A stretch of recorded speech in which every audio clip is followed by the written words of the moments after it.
या सर्वांना शुभ संध्याकाळ. देवी भागवत, श्री देवी भागवत पुराण आपण वाचत आहोत. त्याच्यातला 18 आपल्या कथा झाल्यात. कथा पण सर्व वाचत नाहीये. महत्वाचं तेवढं आपण वाचन करत आहोत. तर आपण जे सकाळी बघत आहोत नवरात्रीच्या कार्यक्रमामध्ये त्रिपुर सुंदरी वाचन करत आहोत. त्याच्याच रिलेटेड आपल्याला बरचसं ज्ञान याच्यातूनही मिळत आहे. आपल्या पुराणांमध्ये काय लिहिलं आहे हे आपल्याला माहिती असणं गरजेचं आहे. म्हणून आपण पुराणांचाही अभ्यास करत आहोत. तर 19वी कथा आहे देवी यज्ञाचे अनुष्ठान. आता आज आपण जसं पूजा 3 प्रकारच्या बघितल्या, तसे यज्ञ सुद्धा 2 प्रकारचे बघितले. आणि आता हे नेमकं देवी यज्ञाचे अनुष्ठानच यात आलेले आहे. तर राजा जनमेजय म्हणाला, भगवान विष्णूने हा यज्ञ कशा प्रकारे केला होता, ते ऐकून मीही तसाच यज्ञ करेन. व्यास म्हणाले, हे राजन ऐक. जेव्हा देवीने ब्रह्मा, विष्णू आणि रुद्राला निरनिराळ्या शक्ती देऊन त्यांना निरोप दिला, तेव्हा ते तिघे पुन्हा आपल्या महासागरावर आले.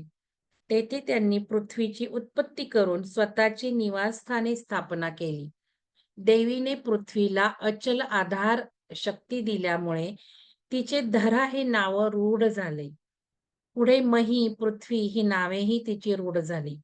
तिच्यावर अनेक योजन विस्तार असलेल्या सुमेरू पर्वताची उत्पत्ती केली गेली. तिचे शिखर मणिमय आहे.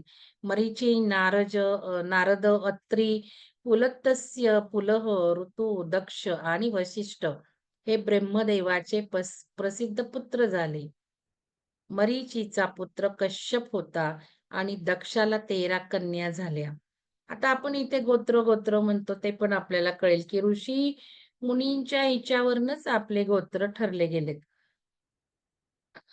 सृष्टी कशी निर्माण झाली हेही आपल्याला या भागवत पुराणातनं हे जे भागवत पुराण आहे, श्रीदेवी भागवत पुराण यातून आपल्याला कळतं. तिच्यावर अनेक योजन संस्कार हे झालं. त्या कन्यांपासून अनेक देव व दैत्य उत्पन्न झाले. कश्यपाने जी सृष्टी केली त्यात मनुष्य, पशु, सर्प इत्यादी अनेक प्राणी होते. ब्रह्मदेवाच्या देहाच्या दक्षिणेकडे स्वयंभू मनु आणि डाव्या बाजूकडे शतरूपा नावाच्या स्त्रीची उत्पत्ती झाली. त्या शतरूपाला प्रियव्रत व उत्तानपाद असे 2 पुत्र व 3 कन्या झाल्या. अशा प्रकारे सुमेरू पर्वतावर ब्रह्मदेवाने मनोहर ब्रह्मलोकाची रचना केली. विष्णूने सर्व लोकांपेक्षा उच्च अशा ठिकाणी सुरम्य आणि श्रेष्ठ असा वैकुंठ स्थापन केला. शिवाने कैलासावरच आपले निवासस्थान बनविले. विविध रत्नांनी सुशोभित अशा एका मेरू शिखरावर इंद्रांच्या निवासस्थानाची स्वर्गाची रचना केली गेली. मग एकदा जेव्हा समुद्रमंथन केले, तेव्हा त्यातून 14 रत्ने काढली. अशा प्रकारे देव, मनुष्य, पशु इत्यादी 3 प्रकारची सृष्टी निर्माण केली गेली. तसेच अंडज, स्वदेज, उद्भिज आणि जरायुज्ञ अशा प्रकारांनी देहधारी उत्पन्न केले गेले. नंतर ब्रह्मा, विष्णू, रुद्र आपापल्या निवासस्थानी जाऊन राहिले. भगवान विष्णूंना तेथे गेल्यानंतर आपण पाहिलेल्या मणिद्वीपाचे स्मरण झाले. तसेच महामायेने दिलेले दर्शन आठवले आणि तिने दिलेला शुभमंत्रही आठवला. म्हणून मग त्यांनी अंबिका यज्ञ करण्याचा विचार केला. शिव, ब्रह्मा, वरुण, इंद्र, कुबेर, पावक, यम, वसिष्ठ, कश्यप, दक्ष, वामदेव आणि गुरु बृहस्पती यांना यज्ञासाठी निमंत्रण दिले. यज्ञासाठी सामुग्री एकत्र केली. शिल्पीकडून मंडप बनविला. श्रेष्ठ व्रती अशा 27 ऋत्विजांना पाचारण केले. नंतर चैत्य आणि विशद वेदीची रचना केली. विप्रगण बीज मंत्राचा जप करू लागले. जेव्हा यज्ञ कार्य संपन्न झाले, तेव्हा आकाशवाणी झाली, की हे विष्णू, हे हरे, तुम्ही सदा सर्व देवतांमध्ये श्रेष्ठ राहाल. सर्व देव तुम्हाला मान्य, पूज्य, समर्थ मानतील. सर्वजण तुमची अर्चना करतील. यज्ञात तुम्ही प्रमुख समजले जाल म्हणून याज्ञिक तुमचे सर्वात प्रथम पूजन करतील. दानवांकडून पीडित झालेले देव तुम्हालाच शरण येतील. जेव्हा जेव्हा धर्माचा ऱ्हास होईल, तेव्हा तेव्हा धर्मरक्षणार्थ तुम्ही अवतार घ्याल. भगवान विष्णूंना वर देऊन आकाशवाणी थांबली. विष्णू प्रसन्न झाले. यज्ञ समाप्त करून त्यांनी देवदेवता, ब्रह्मपुत्र मुनिजनांना निरोप दिला. तर असं हे देवी संतुष्ट पावलेली आहे यज्ञ झाल्यामुळं आणि वर दिलेलं आहे. तर देवी महिमा वीरसेनाचा पराजय. आता हे आपण काही वाचणार नाही. आपल्याला माहिती आहे नवरात्र सुद्धा आपण का सेलिब्रेट करतो. सगळ्या महिषासूर राक्षसाचाच वध केलेला आहे देवीने. त्यामुळे आपण सगळं नाही. आता नवरात्र व्रतविधी दिलेला आहे. ज्या प्रकारे आपण नवरात्रात हे करतो, अ, पूजा करतो, तहान उगवतो, ते सगळं यात दिलेलं आहे. म्हणजे आपल्या पुराणांमध्ये दिलंय तसेच आपल्या काही रूढी प्रचलित झाल्यात. त्यातलं काही महत्त्वाचं वाचते मी. हस्त नक्षत्राने युक्त असलेल्या प्रतिपदेला केलेले पूजन श्रेष्ठ मानले गेले आहे. प्रथम संकल्प आणि नंतर देवीचे पूजन करावे. बघा, आता आपण प्रतिपदा करतो. प्रतिपदेचं महत्त्व किती आहे? जसं अमावास्या पौर्णिमेला सूर्याला भरती आपलं सागराला भरती येते, ओहोटी येते. गुरुत्वाकर्षण कमी होतं पृथ्वी आणि सूर्यामधलं, चंद्रामधलं. आणि त्यामुळं जे काही इथे इतक्या प्रचंड सागरामध्ये सुद्धा उलाढाली घडतात. ही शक्ती आपण पौर्णिमेच्या ध्यानाने वापरतो. आता पिरॅमिड आपला जो दिसतोय मागं, तिथे आपण पौर्णिमेला ध्यान ठेवलंय. खूप महत्वाचं आहे. परवा डिस्कशन ग्रुपवर जो व्हिडिओ टाकला, त्याच्यामध्ये पिरॅमिडचं महत्त्व ते सांगतात. त्यांनी असं म्हटलेलं आहे, की मुद्दाम मी कन्फर्म केलं, कारण मला शुअर नव्हतं, की त्याच व्हिडिओमध्ये पिरॅमिडचं दिलंय का काय? मी नंतर शोधून मला असं वाटलं, तुम्हालाही द्यावं म्हणून मी तो टाकला आणि विचारलं, की यात पिरॅमिडचं काय दिलंय? तर कोणी लिहिलं नव्हतं. मग मी परत आठवण केली, लिहा. तर दोघींनी लिहिलेलं आहे. तर त्याच्यात पिरॅमिडचं महत्त्व असं दिलंय, की कित्येक वर्षानुवर्ष साधना करून सुद्धा ध्यानातली जी अवस्था येत नाही, ती अवस्था काही महिने पिरॅमिडमधल्या ध्यानाने होते. आणि मग आपण नंतर काही महिने-महिने साधना करणार नाही. पण मी म्हणते कित्येक महिने साधना करून जी अवस्था निर्माण होणार आहे, ती काही दिवस, काही तास आपण पिरॅमिडमध्ये ध्यान केलं, तर ती अवस्था येते. कारण पिरॅमिडमध्ये उच्च दैविक ऊर्जांशी आपण कनेक्ट होतो आणि त्या ऊर्जा कनेक्ट झाल्या, तर ते घेऊन आपण जेव्हा घरी येतो, तर त्या नक्कीच आपल्याला लाभदायक ठरतात. आणि जे संकल्प ठेवून पिरॅमिडला येतात, त्यांना बरीच फळं सुद्धा मिळतात, हे आपण बघितलं. म्हणून आपण शिवसर्वोदय शास्त्र सुद्धा मी तिथेच घेतलं. पिरॅमिडचं जे काही महत्त्व आहे, ते सुद्धा आपण पौर्णिमेला तरी कमीत कमी ध्यानाचा कार्यक्रम तिथे ठेवतो. आणि त्या पौर्णिमेची जी पॉवर आहे निसर्गातली ती घ्यावी, पिरॅमिडची घ्यावी, या उद्देशाने तुम्हाला बोलावलं जातं. पण अजून आपल्या साधकांना इतकं महत्त्व कळलं नाही. आता सुद्धा पी-एस-एस-एमच्या लोकांनी भरपूर नावं दिलेली आहेत. 16-17 कोजागिरीसाठी मुद्दाम खास मी एक प्रयत्न केला, की आधी तुम्हाला रात्री बोलावं, की कोजागिरी पण साजरी होईल. कोजागिरी पौर्णिमेचं सुद्धा आपण जे काही अमृत सिंचन होतं आकाशात ते घेऊ. त्यामध्ये दूध करू, ते दूध प्राशन करू, ध्यान करू. अशा ह्यानी मी बरं नव्हतं, तरी सुद्धा तो प्लॅन केला 2 दिवसांचा. एकही नाव आलेलं नाही 16ला. त्यामुळे मी कॅन्सल केला. मला पी-एस-एस-एमचे लोकं विचारत होते. मी म्हटलं, "नाही, आता 17लाच ठेवला." कारण तब्येतही अशी आहे, तर मी म्हटलं, "मग कशाला 16चं हे सगळं आपण रिस्क घ्या." मग 16चं कॅन्सल करून 17ला केला. आता आपल्या साधकांपेक्षा त्यांचीच नावं जास्त आली आहेत. तर हे महत्त्व अजून तुम्ही जाणून घेत नाही. त्यासाठी प्रयत्न करत नाही. आपण कुठलंही शुल्क ठेवत नाही पिरॅमिड येथील ध्यानाला. आणि लोकांचे फोन असतात तिथे रिट्रीटसारखे यायला. आम्ही नाही म्हणतो. आम्ही त्या हेतूने देतच नाही. जे ध्यानी लोक आहेत त्यांनाच परमिशन. आता आपल्या एका साधकांचं नाव नाही म्हटलं तुम्ही रेग्युलॅरिटी नाही ध्यानात नाही यायचं तुम्ही. ध्यान आधी करणं तर महत्वाचं आहे. तर पिरॅमिडला येऊन त्या पॉवर तुम्हाला मिळणार आहे. तुम्ही ध्यान तुमचं करत नाहीये, तिथे येऊन पिरॅमिडला काय उपयोग होणार आहे तुम्हाला? ध्यानाला आधी जोडून घेतलं पाहिजे. तर असं आपण देत नाही कोणाचेही फोन आले वेबसाईटवरनं वगैरे तर. तर ह्या गोष्टी जशा आपण बघतो तसं प्रतिपदेचं आपण करतो. प्रतिपदेला संकल्प तुम्हाला ठेवायला सांगतो. त्याच्या रिलेटेडच इथे हे सगळं पूजनाबद्दल आलेलं आहे.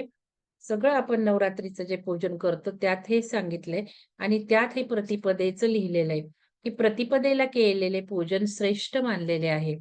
प्रथम संकल्प आणि नंतर देवीचे पूजन. आता आपण देवीचे पूजन म्हणजे ध्यान, तपस्याच हे महत्त्वाचं बघितलंय 3 प्रकारच्या पूजेमध्ये. मग आपणही संकल्प ठेवतो आणि मग आपण ध्यान करतो डावी नाकपुडीवर.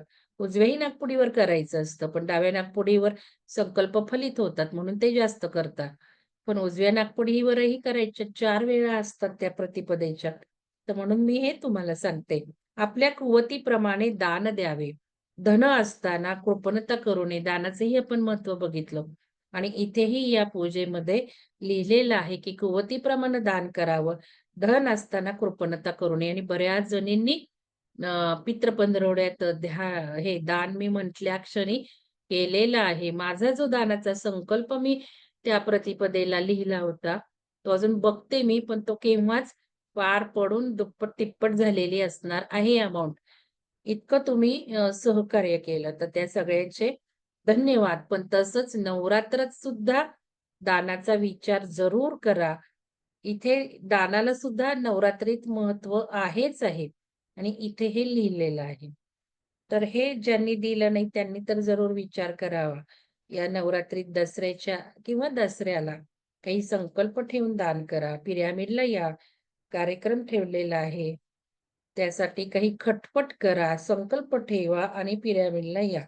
या अनुषंगाने या गोष्टी सांगायच्या आहेत. तर शुक्राचार्यांचे हे व्रत जेव्हा देवांना कळले, तेव्हा युद्धबंदीचे दैत्यांचे रहस्य देवांच्या लक्षात आले. म्हणून त्यांनी दैत्यांवर चढाई केली. दैत्य भयभीत होऊन शुक्राचार्यांच्या मातेकडे पळून गेले आणि तिचा आश्रय त्यांनी घेतला. तिने दैत्यांना आश्रय दिले, अभय दिले. दैत्यांचा पाठलाग करत देव तेथे येऊन पोहोचले.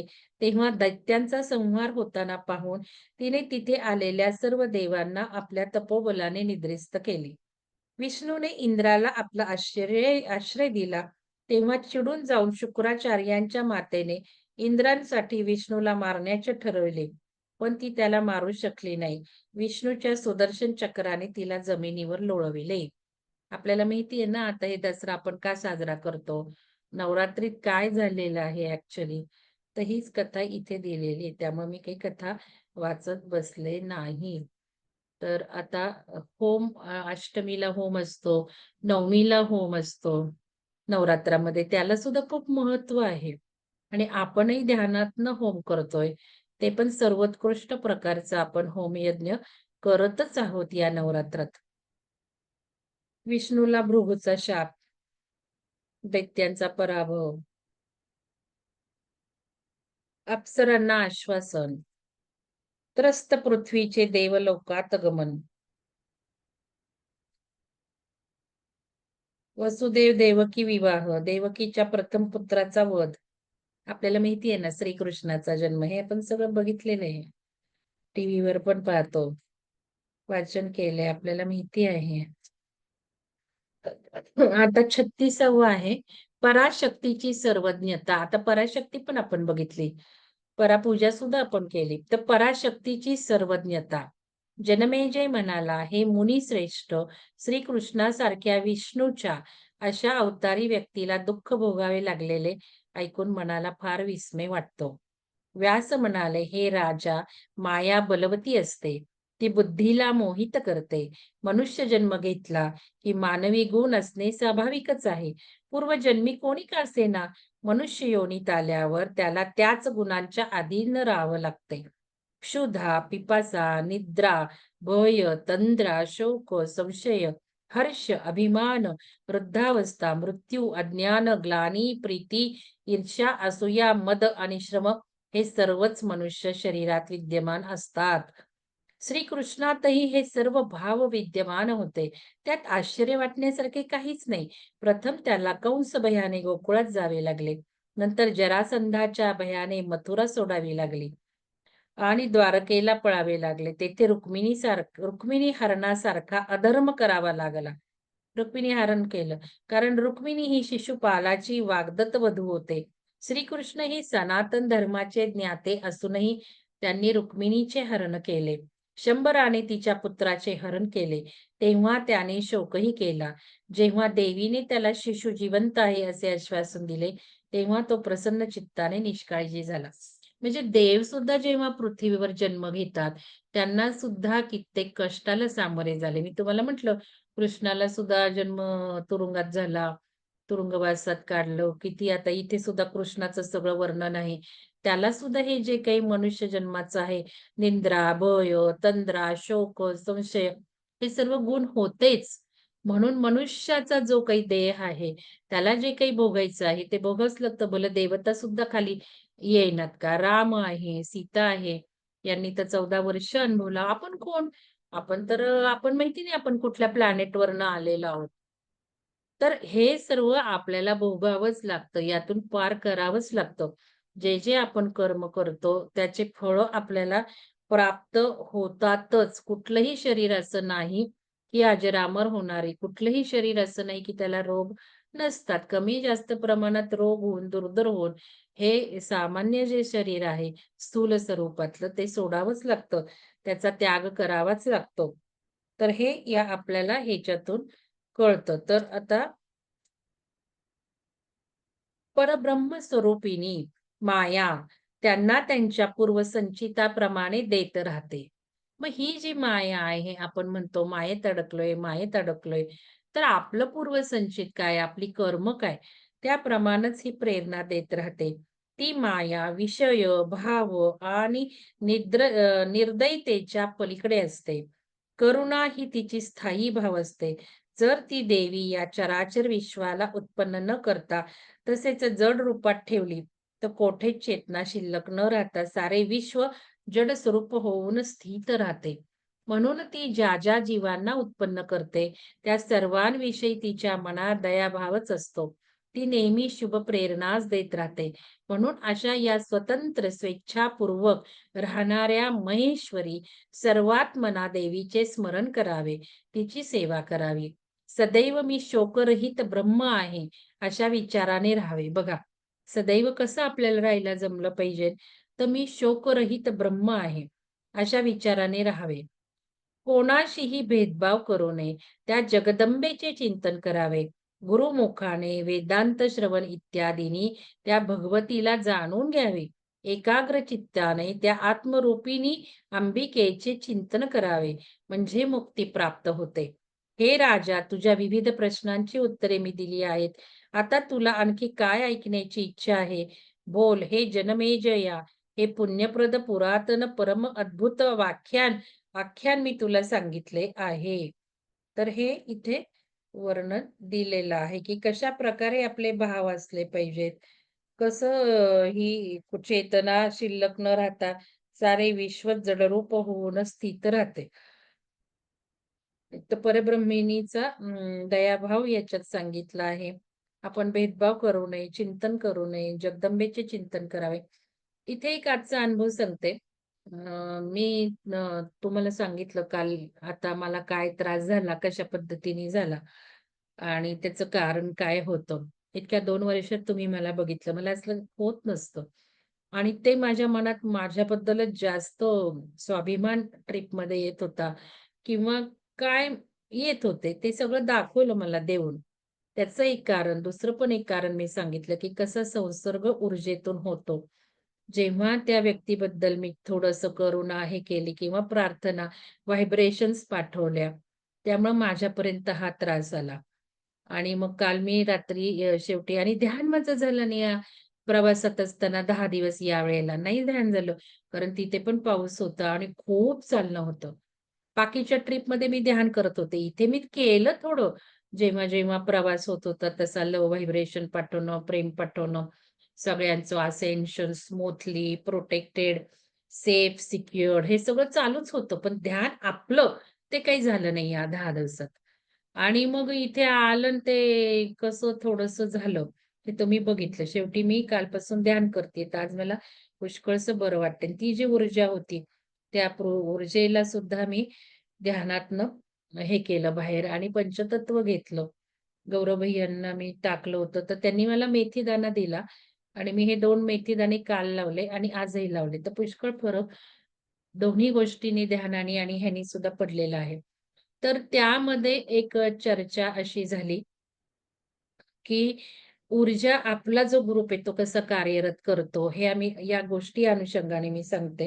म्हणजे इथे जे लिहिलंय, की चिंतन करावं, चांगले भाव ठेवावेत.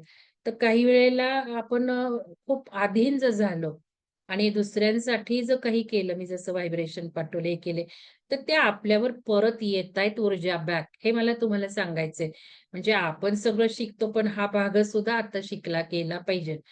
कारण कोणाच्या कर्मात आपल्याला जास्त अडकायचं नाही. आपण जनरलाइज करू शकतो. जसं आपण पृथ्वीच्या सगळ्या चराचराच्या लोकांना करतो. पण काही वेळेला वैयक्तिक पण करतो आणि मग ते भोगावं लागतं आपल्याला. तर ते एक थोडंसं उदाहरण देते या अनुषंगाने. तर त्याच्यामध्ये कसं होतं त्यांनी सांगितलं समजा आता आपल्या 2 व्यक्ती आहेत. समजा मी आणि डॉक्टर अमृता मॅडम. आता आम्ही दोघे चिकित्सक आहोत. आणि मला काही झालंय आता आणि मी त्यांना विचारलं, की मला कुठलं तत्व, तर समजा जलतत्व दिलं आणि अमृता मॅडमनी सांगितलं, आता मला हा त्रास होतो. ते विचारही क्षणभर करत नाहीत आणि जलतत्वच देऊन टाकतात. हे आम्ही बघितलं. मग हे जेव्हा चर्चेला त्यांच्याबरोबर त्यावेळेला त्यांनी सांगितलं, एका ग्रुपमध्ये बघावंच लागत नाही. या ऊर्जा कॅच करत असतात. एकीला त्या तत्वाचा बिघड झाला तर दुसरीला होतोच होतो. आणि म्हणूनच त्यांनी आपल्या विहंगमच्या ग्रुपसाठी वेगळा मेंटॉरिंग ग्रुप केलेला आहे, की आम्ही तुम्हाला स्पेशल मेंटॉरिंग देतो. कारण तुम्ही एकमेकांना कनेक्टेड आहात.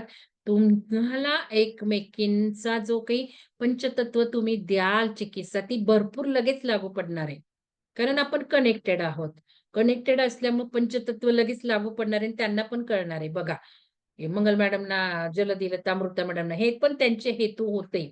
आणि हे आम्ही बघतोय, की खरोखर आपल्या ग्रुपमध्ये फॉलोअपच्या ग्रुपमध्ये बऱ्याच ऊर्जा सारख्याच असतात. आता माझ्या कनेक्टेड कोण, माझी मावस बहीण हे आमच्या सगळ्यांची एकच ऊर्जा निघाल्या. त्यातल्या सुद्धा आपण जास्त कोण कनेक्टेड, ते सगळे कोण कनेक्टेड 2च ऊर्जा होत होत्या. हे आम्ही अनुभवाने बघितलं. त्यांनी पण सांगितलं त्यांचे अनुभव असे आहेत. म्हणजे मी जे म्हणते group energy, group energy, group dynamics एकीने एक मेसेज टाकला. तो जितक्या जणी वाचतात तितक्या जणींना तो फायदा होतो. त्या फायद्याचं सर्व श्रेय टाकणारीला मिळतं. हे मी सारखं तुम्हाला सांगतेय. त्याचं हे पंचतत्वाचं उदाहरण आम्ही बघतोय काय आहेत. आणि मग जेव्हा मी पंचतत्व दिलं, ते सगळे मला होऊन गेले त्रास सुरुवातीला. आणि माझ्या लक्षात आलं, की जरा जरी आपण अटॅचमेंट ठेवली, की आता मी हे चिकित्सा देते आणि बरं वाटू देत, तर ते आपल्याला भोगावंच लागतंय. मग त्यांच्याशी बोलून शिकलो, की तटस्थपणे द्यायचे.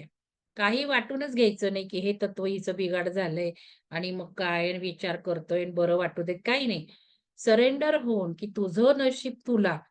तुझं जर बरं व्हायची वेळ आली असेल, तर तू होणार आहेस. शेवटी मी फक्त माध्यम बनतीये आणि देऊन टाकायचं तत्व आणि त्या व्यक्तीवर सोडायचं असं आम्हाला शिकवलं. मग हे त्रास होत असताना सुद्धा मी काम बंद केलं नाही. उलट दुसऱ्यांना समजून सांगितलं, की आपल्याला यातून शिकायचंय. आपल्या लर्निंगसाठी हे आपण करत आहोत. आणि मग आपली अटॅचमेंट, तटस्थता वाढणार आहे, भाव वाढणार आहे. आणि मग हे आता कोणी मागे सरलेलं नाही तुम्हाला सांगते. जे शिकलेत ते करतातच आहेत. एक आपली आपली पुढे जाण्यासाठी हे असतं. दुसऱ्यांना आपण तत्व देतो त्यामुळे होतच होतं. पण यातनं आपणही पुढे जातो. तर हे जेवढी जशी गोष्ट खरी, तशीच अजून त्यांनी एक उदाहरण दिलं ते सगळ्यांना सांगायचं आता आपण या ध्यानातून सगळं बघतोच, की आपल्या मनाचे विचार कुठल्या ऑर्गनवर काय आपल्याला जो त्रास असतो, तो जेलसीनी येतो का? कोणाबद्दल काय विचार केला तर येतो का? तर आज एक व्यक्तीबद्दल आपल्या त्यांनी असंच लिहिलं होतं, की त्रास संसर्गजन्य प्रॉब्लेम असं काहीतरी. म्हणून मी फोन केला आणि डिस्कशन केलं. तर त्यांनी एक अनुभव सांगितला, की संसर्गजन्य म्हणजे असंच आपण काय करतोय कोणासाठी? आपल्या मनात काय विचार येतायत दुसऱ्यांसाठी, ते सुद्धा आपल्याला भोगावे लागतात. तर ते म्हणाले, एका स्त्रीचं उदाहरण सांगतो, की त्यांना खूप त्रास होत होता त्या ह्यांना आणि चिकित्सा दिली, 1-2 कलर झाले, लागू पडले नाही. मग विचारलं, तर त्यांना झोपेतच फक्त बरं वाटायचं. बाकी काम करताना, बसताना, उठताना कधीही त्यांना चांगलं वाटत नव्हतं, त्रास होत होता. मग शेवटी विचारलं, की कसा हा त्रास सुरू झाला? केव्हा सुरू झाला? तर त्यांची मुलगी पैसे घेऊन पळून गेली होती. आणि मग लक्षात आलं म्हणे मुलगी पळून गेलेली आहे, म्हणजे मुलीचा तत्वबिघाड झालेला आहे. बघा आपल्याला हे तर माहिती की आईने शोक केला असेल, दुःख झालं असेल. हं, दुःख झालं असेल आईला.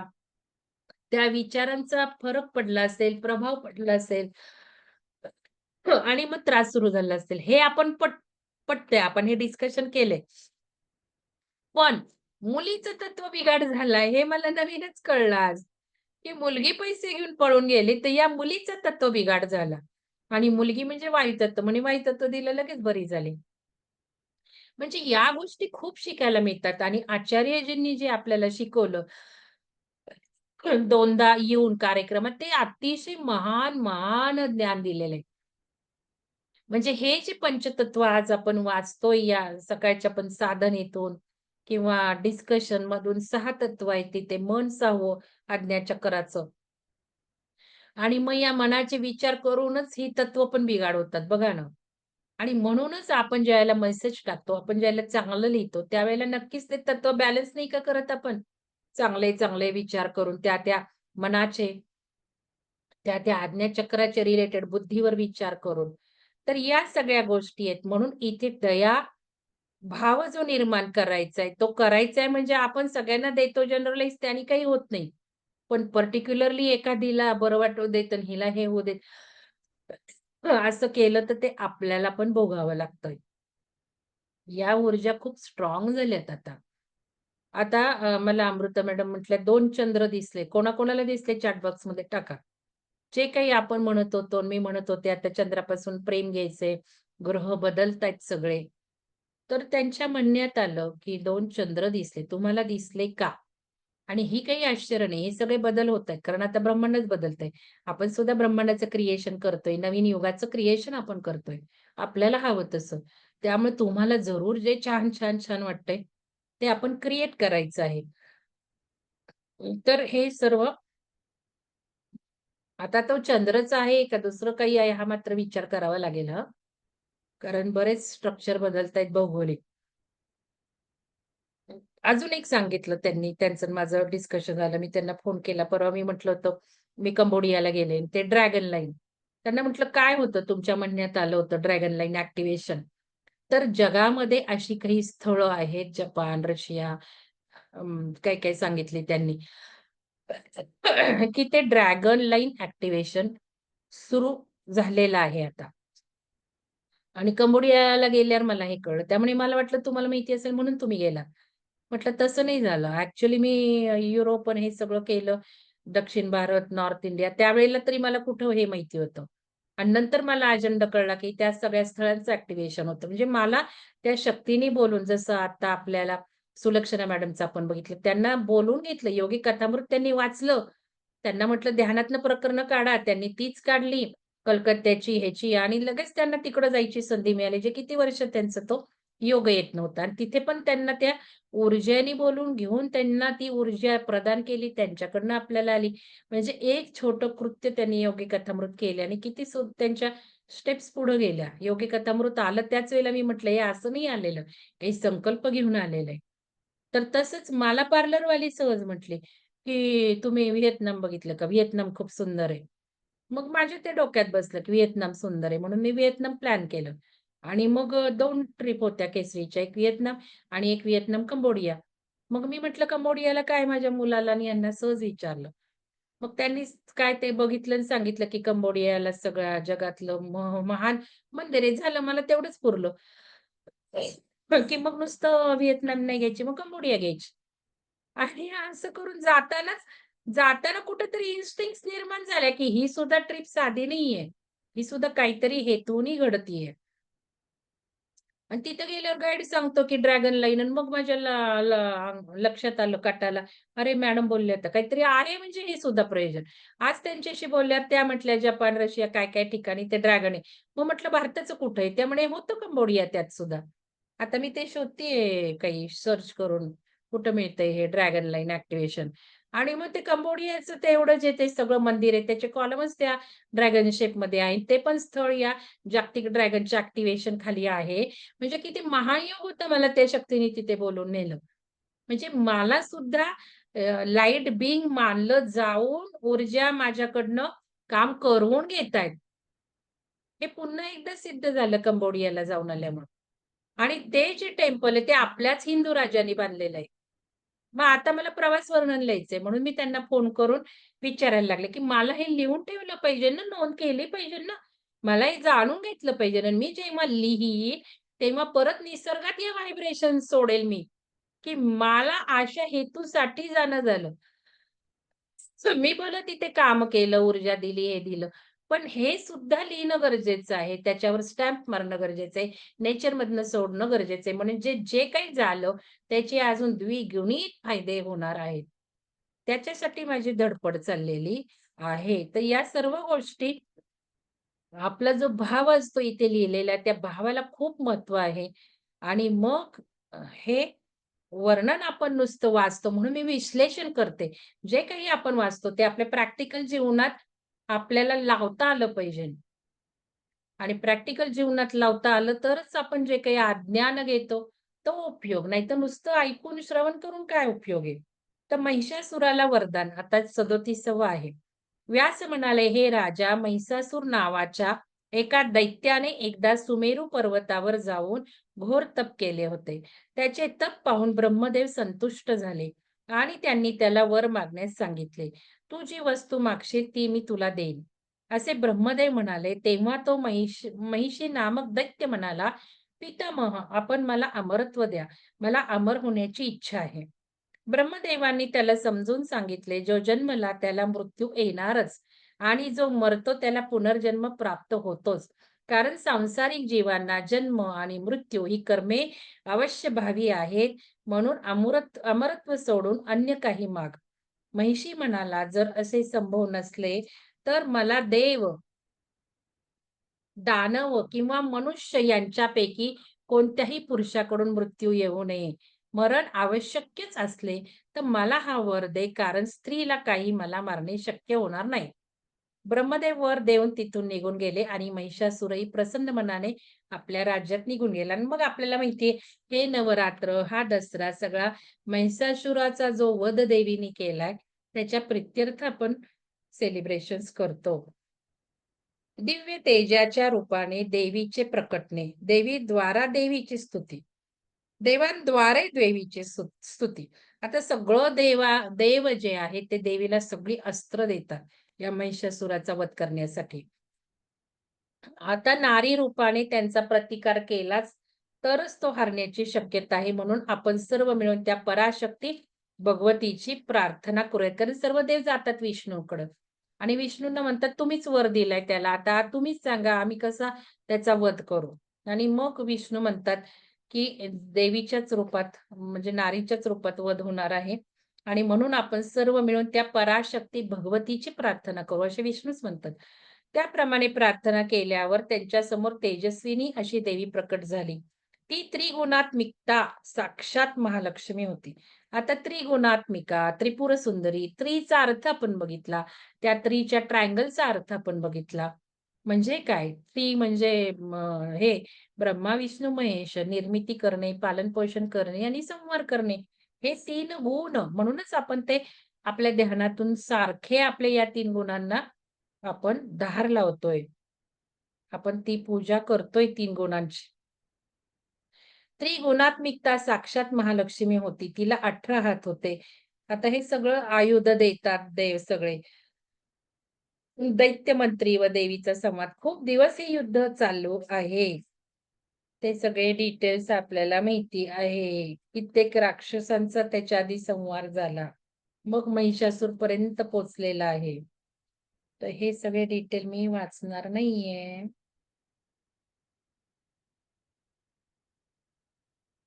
चंडमुंड यांचा वध, मातृगणांकडून दैत्याचा संहार, रक्तबीज वध, शुभ निशुंभाचा वध, हे सगळे राक्षसांचेच वध करत गेलेले आहे. आणि आता देवी महात्म्य. देवी महात्म्य वाचायचं आपल्याला. एके दिवशी मनःशांती प्राप्त करण्यासाठी राजा सुरथाने ऋषींना मार्ग विचारला. राजा म्हणाला, हे महर्षी, मी आणि माझा हा वैश्य मित्र दोघेही मोहामुळे चिंतित होतो आणि मनःशांती घालवून बसतो. तरी आपण आमचा संशय दूर करावा.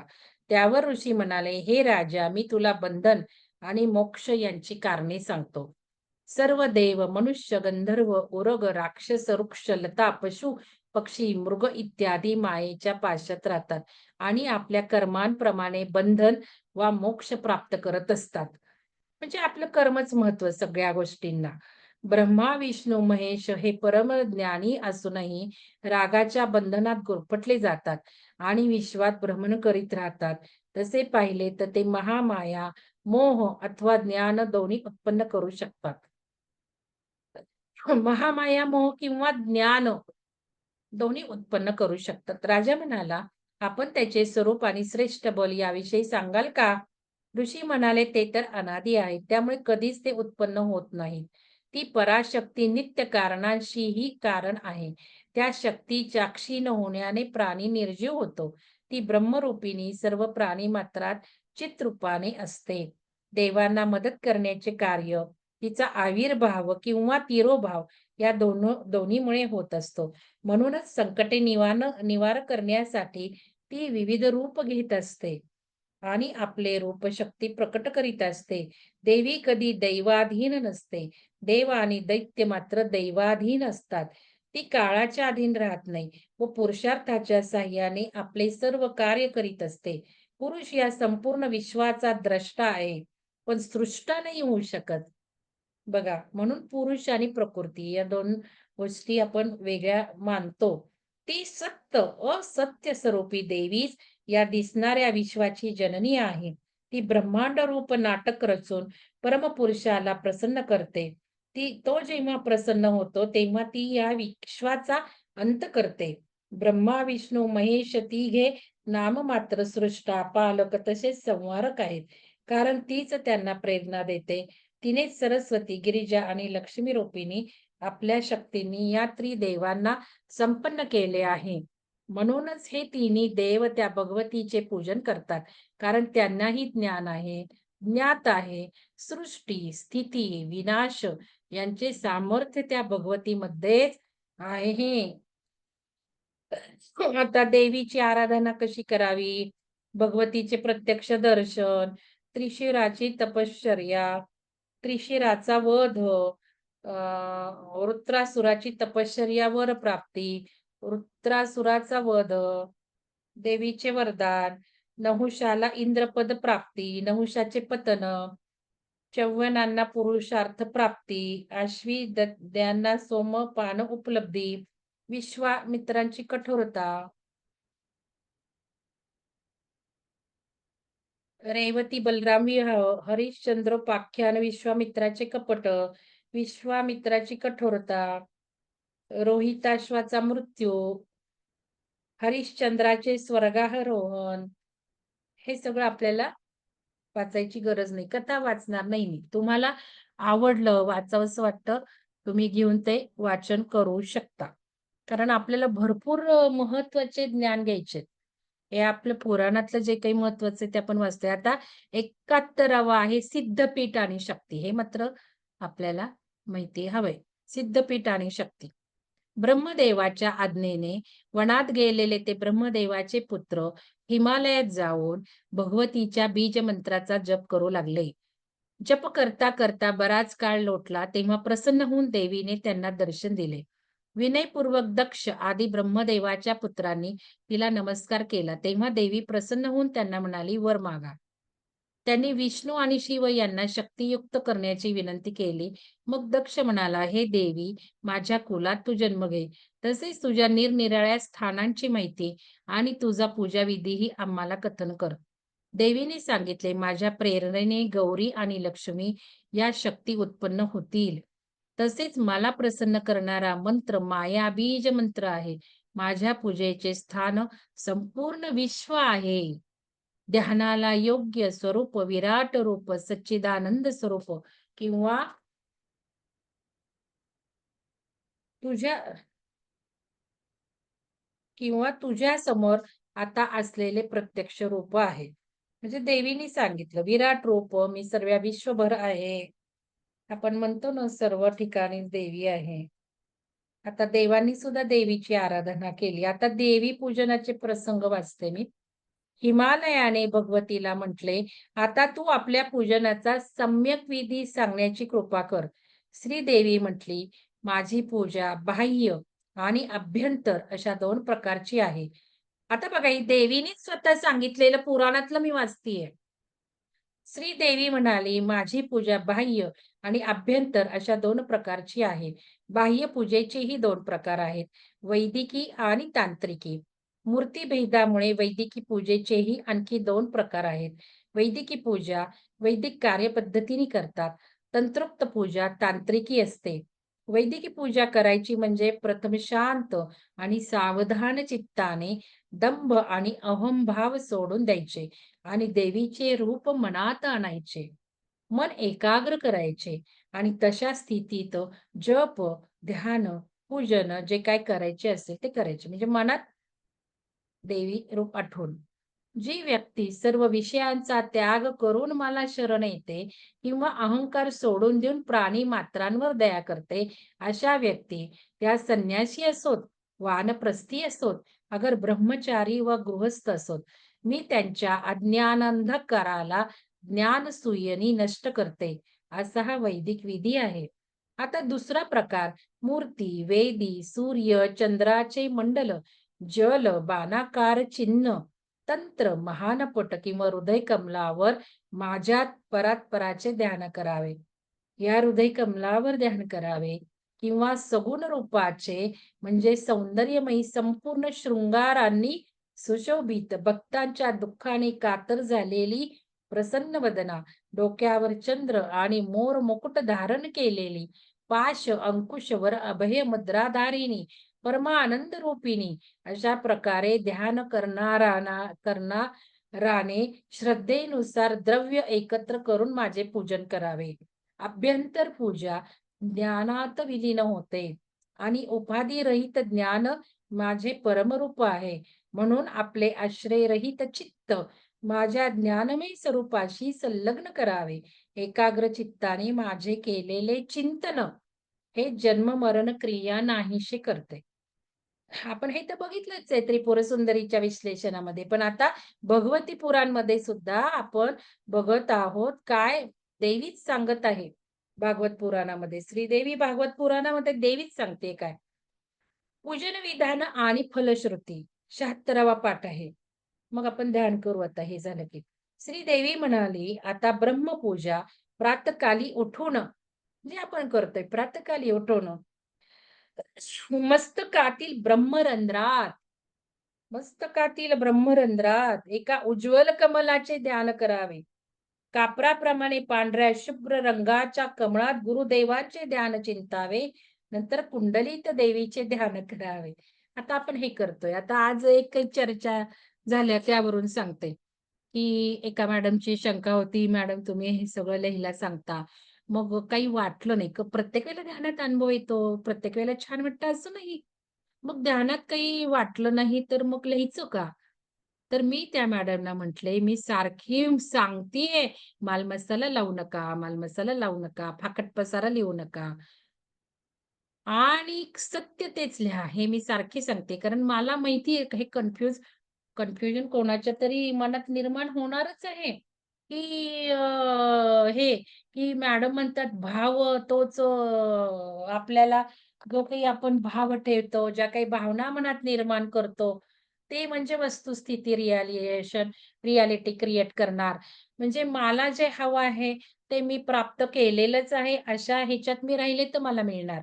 मग कोणाला वाटणार आहे, मी लिहू कसं मला ध्यानाचा अनुभव आला नाही? किंवा मी गप्प कशी बसू, की काहीच नाही लिहिलं ध्यानाचं.